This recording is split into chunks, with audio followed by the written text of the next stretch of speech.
oya ntabwo ari bishop w'izina ni bishop wabikoreye ni umushumba w'abandi bashumba muri uyu mujyi wa Kigali aba benshi baramuzi ko ari umushumba wabo kandi nanjye ndemera ko ari umushumba wanjye.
Bishop Gerard kuri wowe arangije ahabwa inkoni isobanuye ubutware.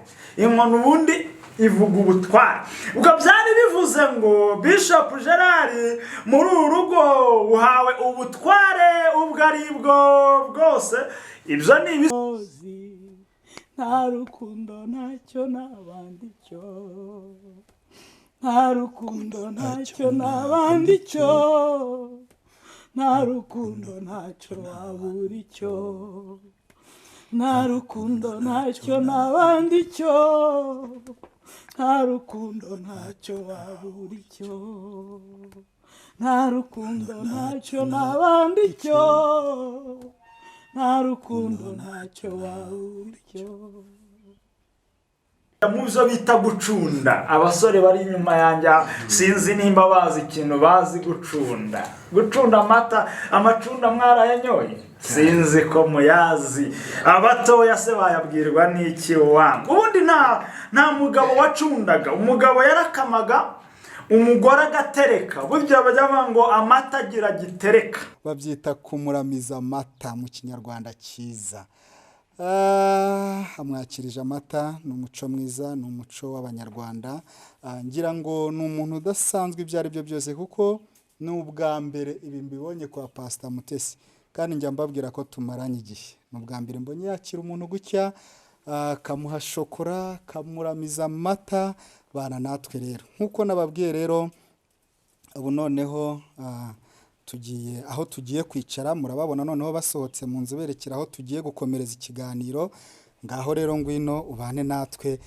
Arafasha azanya amata arabango Gerard we ntuzigere ugira bwaki muri uru rugo. Ntuzigere ugira bwaki muri uru rugo. Pastor Mutesi na Gerard baba bagiye kubana by'ukuri koko. Nagiye mbona ku mbuga zitandukanye nkuko mubona kano ka video umunyamakuru Laila ari uko ikinyamakuru Laila Wise Show ubwo yararimo arabaririmbira. Aha niho ruzingiye rukundo rubayibamba imbaraga zarwo ngizi ibirori biratashye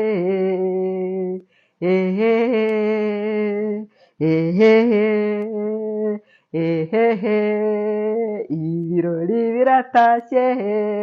Iyi ndirimbo ni yakamishi mugende muyirebe mureta mumenye icyo nshatse kuvuga. Hello, reka mbabwire rero mbasomera akantu hano kagira kati kugira ngo bamwe bitegereze batekereze bamenyere hamwe yuko ukuboko k'Uwiteka ariko kubikoze kandi yuko uwera wa Isirayeli ari we ubiremye. Ni Yesaya 41 ibice 20.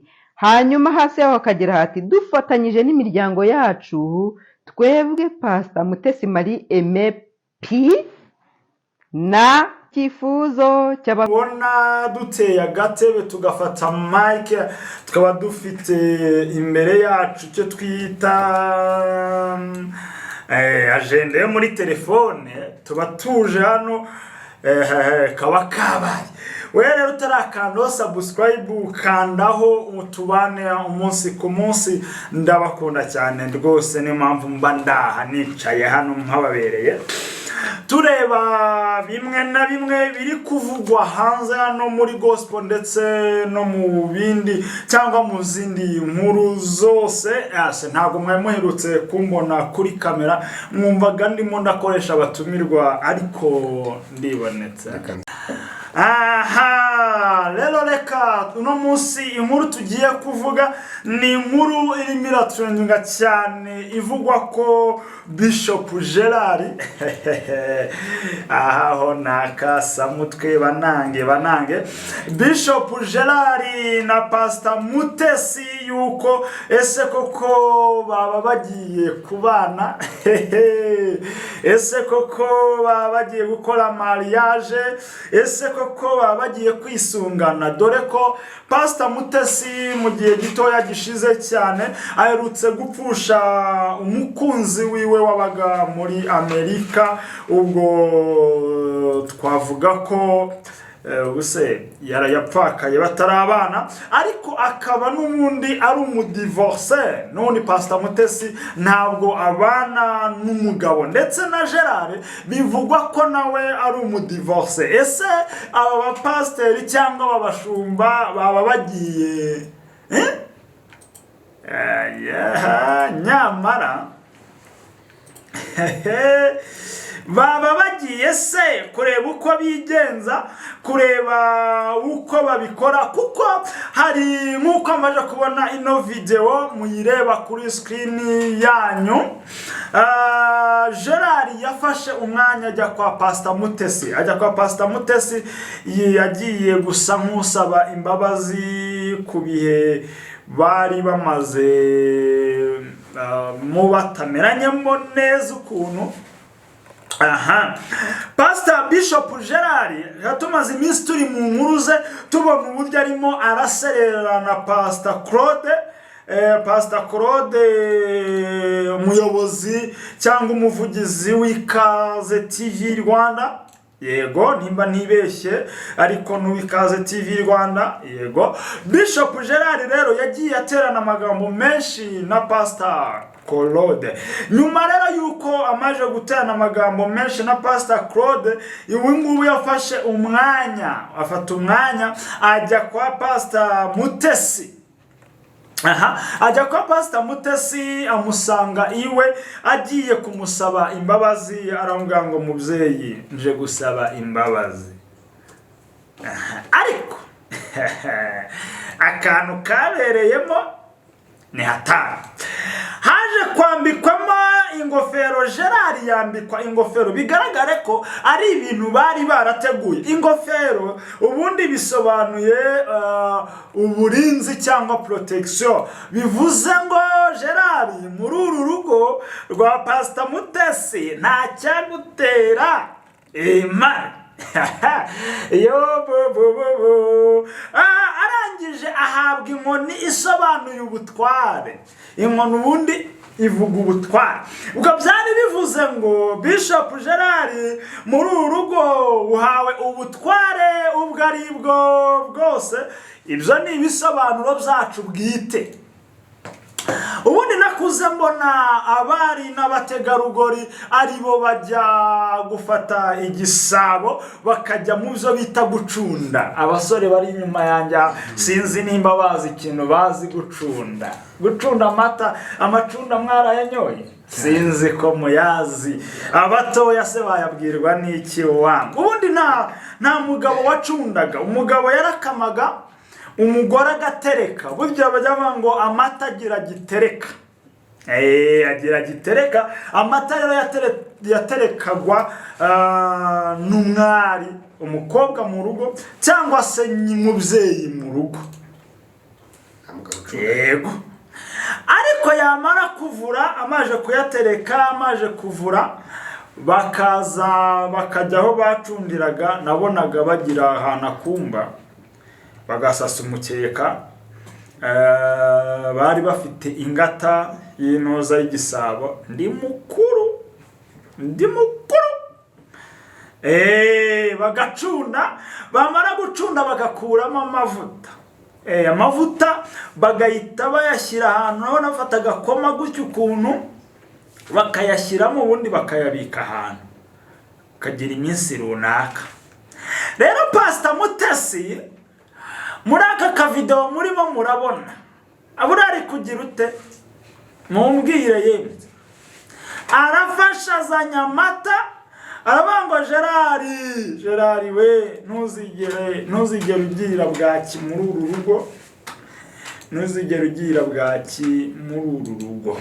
Ariko ibi bintu nibivuze ko Pastor Mutesi na Gerard baba bagiye kubana by'ukuri koko. Nagiye mbona ku mbuga zitandukanye nkuko mubona kano ka video, umunyamakuru Laila ari uko ikinyamakuru Laila Wise Show ubwo yararimo arabaririmbira, arimo arabaririmbira, mubanze mukumve.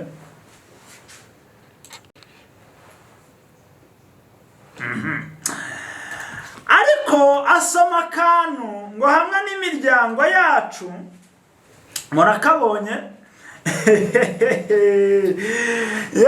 Pastor Mutesi Marie Aime, ariko se hariya hasi ko bahahishe, bahahishe kubera iki? Rero nta byinshi tuvuga kuri iyi nkuru, ahubwo yuko bamwe nabo maragenda bayivugaho bitandukanye. Reka dukomeze dutegereze icyo bazayivugaho cyangwa igisubizo cyayo koko, nimba Bishop Gerard ndetse na Pastor Mutesi baba bagiye koko kubana akaramata, baba bagiye gufatikanya runo rugendo, kuko bose ntavuga ngo mwe nta mugore agira undi nta mugabo agira, nta cyaha. Ariko se nanone Bibiliya yemera divorce,